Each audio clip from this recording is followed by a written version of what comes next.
In the village of Riverton, nestled along the edge of a vast forest, there lived two brothers, Ethan and Jacob. They were inseparable as children, always playing in the woods or racing through the meadows.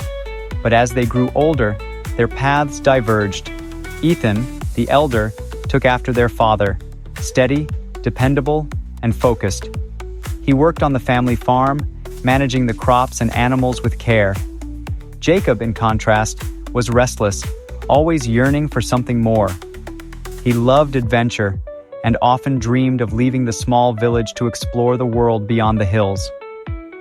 One summer evening, as the sun painted the sky with hues of orange and purple, Jacob stood at the edge of the woods, staring off into the distance. Ethan, who had just finished working the fields, approached him. "You're leaving, aren't you?" Ethan asked, his voice thick with resignation. Jacob glanced at his brother, his gaze conflicted. "I've been thinking about it for a while, Ethan. There's a world out there I need to see. I can't stay here forever." Ethan frowned, his heart heavy. "But we have everything we need here. The farm, the village, our family. Why can't you be happy with that?" "I am happy," Jacob said softly, his voice distant.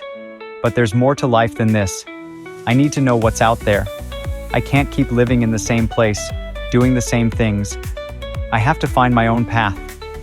Ethan's face hardened. "And what if it's not all you think it is? What if you leave and end up with nothing?" Jacob hesitated. "I'd rather know than wonder forever." A silence fell between them, thick with unspoken words. After a moment, Jacob turned away, walking toward the path that led out of the village. "I have to go, Ethan. I hope you understand." Ethan watched his brother disappear into the fading light, feeling a mixture of sadness and anger. He wanted to stop him, to beg him to stay, but he knew Jacob's mind was made up. The years that followed were long and difficult. Ethan continued to work the farm, and though he tried to keep busy, the absence of his brother left a hole in his heart. He heard stories of Jacob's travels, of far-off cities and dangerous adventures, but he could never shake the feeling that Jacob was running from something. One winter, after years of silence, Jacob returned to Riverton. His clothes were worn, his face weary, but his eyes seemed different. Quieter, more thoughtful. Ethan met him at the edge of the village, not sure whether to embrace him or scold him. Jacob, sensing his brother's hesitation, spoke first. "I've seen the world, Ethan," he said.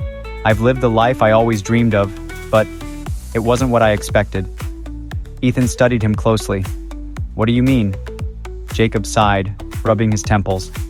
"I thought adventure would make me happy. I thought I could find something out there that would fill the emptiness inside me. But all I found was more emptiness. I've realized now that what I was looking for was here all along. I was just too blind to see it." Ethan's expression softened. "And now?"